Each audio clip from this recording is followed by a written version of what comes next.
AHN news خبر دنیا بھر سے۔ راشن کارڈ کو KYC کروانے سے متعلق محکمہ سول سپلائز کے عہدیداروں کا عوام کو اہم مشورہ۔ تلنگانہ کے محکمہ سول سپلائز کے عہدیداروں نے مشورہ دیا ہے کہ صارفین راشن کارڈ کو KYC کروانے کے بارے میں پھیلائے جانے والے جھوٹے پروپیگنڈا پر یقین نہ کریں، کیونکہ اس کے کوئی آخری تاریخ مقرر نہیں کی گئی ہے۔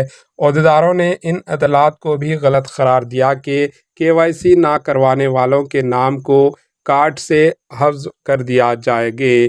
انہوں نے کہا کہ مرکزی حکومت کی اس ہدایت کی وجہ سے ریاست میں افراتفری کی صورتحال پیدا ہوئی ہے۔ مرکزی حکومت نے ریاستوں کو راشن سے فائدہ اٹھانے والوں کے لیے KYC کو مکمل کروانے کی ہدایت جاری کی ہے۔ تلنگانہ سول سپلائز کارپوریشن نے جنوری تک KYC کے عمل کو مکمل کرنے کی اقدامات کر رہے ہیں، لیکن فیلڈ لیول پر جھوٹے پروپیگنڈا جاری ہے۔ وزیر سول سپلائی گنگولا کملاکر نے بھی پہلے ہی اس کی وضاحت کر چکے ہیں کہ مرکزی حکومت کو KYC عمل کو روکنے کے لیے ایک خط لکھا ہے۔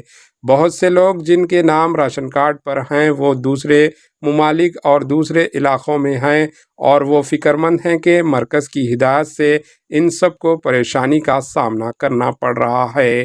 Bureau report AHN news. AHN news کو لائک کریں، شیئر کریں اور سبسکرائب کرنا نہ بھولیں۔